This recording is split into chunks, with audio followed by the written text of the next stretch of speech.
신부가 한국에 입국하지 않은 경우에는 혼인무효를 받기가 더 쉬운가요? 자, 저한테 상담 오시는 분들 중에요. 신부가 한국 안 가고 신부하고 깨지면 전부 혼인무효 다 할 수 있다고 생각하세요. 절대 안 됩니다. 아, 그래요 또? 왜? 신부 한국에 가고 안 가고와 관계없이 이 신부와의 결혼 혼인신고를 했잖아요. 이미 혼인신고할 때는 결혼의 진정성이 됐고, 근데 혼인무효는요, 혼인무효라는 걸 단어를 한번 인터넷 검색을 한번 해보세요. 단어 뜻이 뭔지. 서류를요, 가짜 서류를 하거나 아니면은 어느 한쪽 일방적인 혼인의사가 없는데 어느 한쪽에서 일방적으로 혼인신고를 했던 거예요. 그게 혼인무효예요. 신부가 한국 갔든 안 갔든 깨지는 거는 이혼 사유지. 이미 혼인신고를 하는 그 순간에 이미 두 사람은 혼인이 된 거죠. 신랑분들은 한국에 안 갔다고 해서 아직 결혼이 안 됐다고 하는 분들 있어요. 그건 아무 관계 없습니다. 자, 혼인무효는요, 반드시 이 신부가 가짜 서류를 줬거나, 또 어떤 분이 이런 분이 있어요. 자, 신부가 결혼을 진행하다 보니까 이 신부가 한국에 가서 돈 벌 욕심이 너무 강해서 나는 결혼을 깼습니다. 그래서 이 신부는 위장결혼이에요. 나한테 문자가 많이 있어요. 어떤 문자? 저는 한국 가서 돈 벌어야 해요. 이런 말이 있어요. 돈 버는 거 이거 하고 결혼하는 거하고 무슨 아무 관계 없잖아요. 당연히 자, 신부들은 결혼 비자는 F6-1은요, 한국 와서 일을 할 수 있는 합법적인 비자예요. 결혼 생활하고 이혼, 돈 번다 하는데, 그게 왜, 그걸 자꾸 위장결혼이라고 생각하는 거예요. 위장결혼은 브로커가 여성한테 돈을 받고 아니면 남성한테 돈을 받고 결혼을 시켰어요.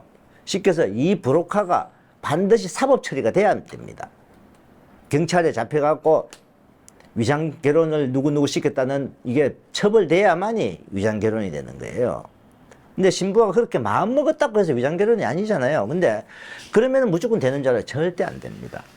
한 10년 이전에요, 한국의 법원에서 모르고 가끔 판사들이 해줬어요. 저도 사실 옛날에 한 건 받은 적이 있어요. 혼인무효 받은 적이 있어요. 여기서 베트남에서 이제 부모가, 뭐 신부는 한국 갈 의사가 별로 없는데 부모가 이제 거의 강제로 왜 딸 시집 보내듯이 하는 경우 있잖아요. 그런 비슷한 경우를 하고 내가 그에 대한 서류 이렇게 좀 해가지고 넣어갖고 혼인무효 받은 적이 있어요. 그 이후에는 어떤 혼인무효도 못 받았어요. 근데 신랑분들이 변호사 사무실에 가나 법무사에 가잖아요. 가면은 변호사들이 뭐라고 합니까, 상담? 네? 혼인무효 될 수도 있으니까 한번 해봅시다 이래요. 그 변호사들은 될 수도 있고 안 될 수도 있다는 거잖아요. 그러면 변호사가 혼인무효 안 됐다고 돈 돌려주는 거 아니잖아요. 변호사들은 합법적으로 본인은 진행만 해주면 되는 거잖아요. 절대 안 나온다는 거예요. 요즘은 특히 더 안 나옵니다, 이제는. 또 이런 내용이 있습니다. 신부가 2주 만에 도망가서 그나마 다행입니다. 이런 경우 혼인무효 소송하면 99% 승소합니다. 안 됩니다.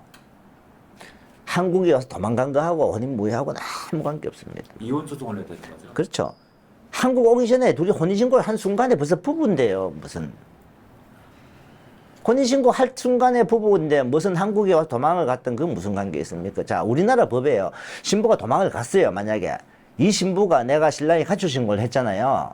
가출신고를 했는데 이 신부가 만약에 다른 일 때문에 경찰에 잡혔어요.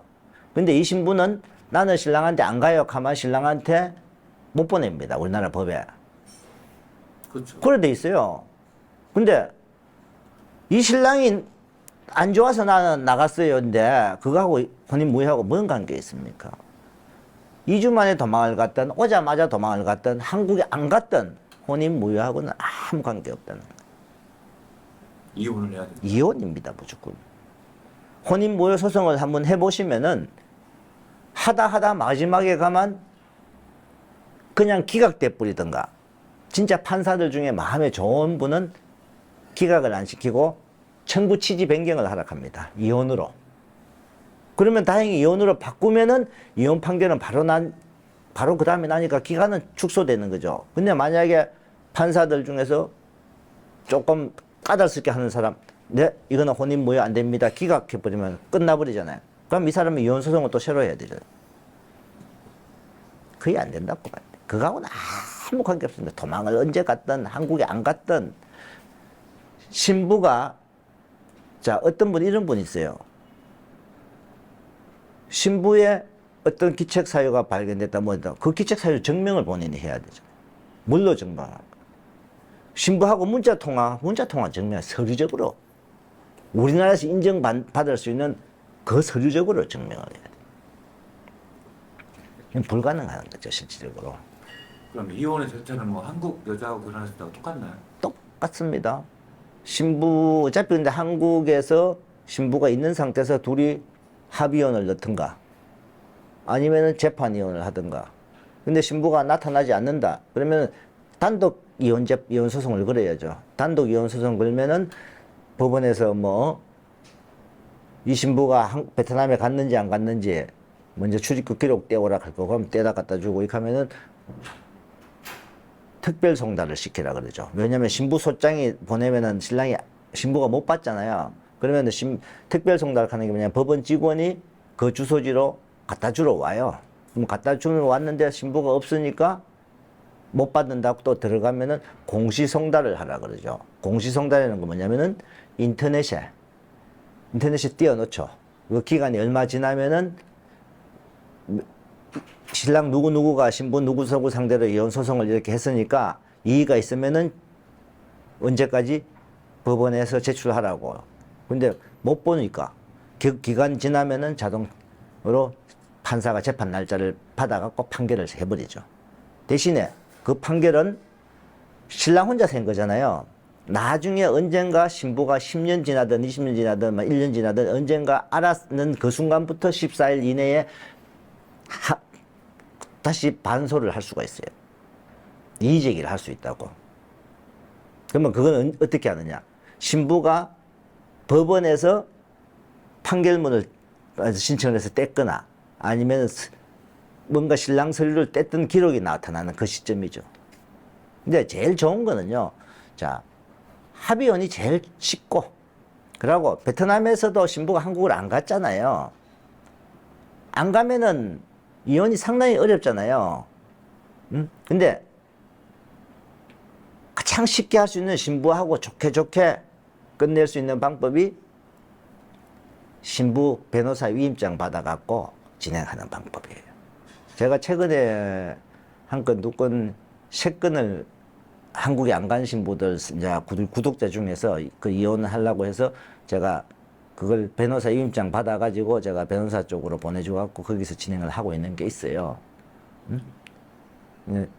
이번에도 지금 한 분 또 다른 데서 결혼해가지고 뭐 신부가 한국을 안 가게 되는 게 아니고 이 신랑분이 파혼을 했어요. 이분은 신랑분이 파혼을 해가지고 이제 이혼을 하면서 신부 위임장 받아갖고 지금 제가 보내주려고 이제 내일 대사관가 찾아야 되죠.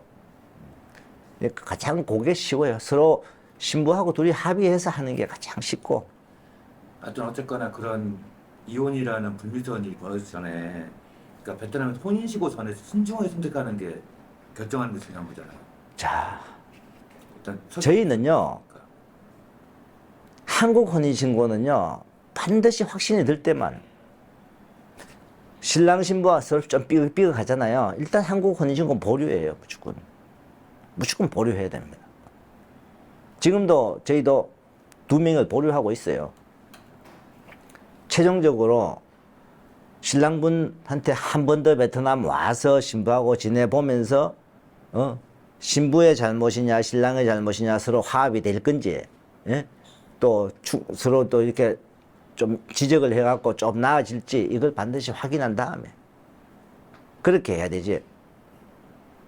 무턱대고 뭐 괜찮겠지 하고 혼인신고 했다가 문제가 생기잖아요. 때문에 뭔가 두 사람 사이가 조금 안 좋을 때는 반드시 한국 혼인신고는 보류해야 된다는 거. 한국 혼인신고 한 순간에 만약에 신랑은 결혼이 파혼하겠다 이러면 어느 누구 쪽에서 파혼하겠다 그러면은 이혼해야 될 거 아닙니까?